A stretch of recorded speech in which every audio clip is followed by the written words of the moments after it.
To Brian Oxman, attorney for Joe Jackson. Oxman, are you filing a wrongful death claim?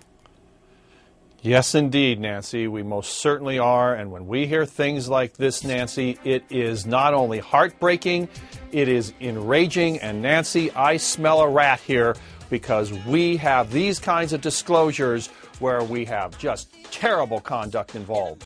Bill Golodner, former NYPD president of Kindershield Agency, joining us out of New York. Bill, what do you make of trying to sanitize the crime scene as it's claimed Conrad Murray did? Hi, thanks, Nancy. First of all, he may have had no choice because propofol, a drug that's predominantly used either in hospital or in the doctor's office. Wait, put Golodner up. Did you just say he had no choice? He could either A, try to save a guy by doing CPR, or B, clean up a crime scene.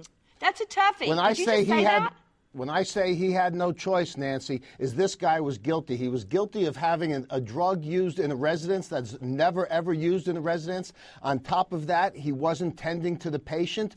This guy is looking at a long time in jail, Nancy. And based on that, that's why he was trying to hide evidence and to sanitize the area the best that he could. You know what, Golodner, you're right. And back to you, Oxman. Brian Oxman, attorney for Joe Jackson. This is sickening. If this is true, I mean, I've seen my father in the throes of a heart attack. I've seen my mother giving him CPR, saving his life. And to think that he would break away from Michael Jackson to try to clean up the scene. It's disgusting, Nancy. It is absolutely disgusting.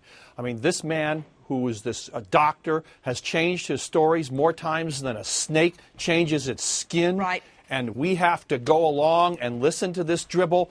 Nancy, you're right. This is disgusting.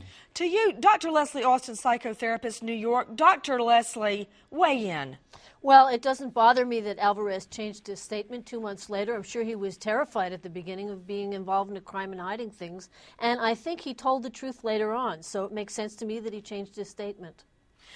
Dr. Leslie, I just don't see I could break away from CPR to try to clean the crime scene. Of course not. It's horrendous to even think that he would do that. I think, unfortunately, he was after the money that Jackson was paying him, and he was giving him anything Jackson asked for to satisfy him, but it wasn't good medical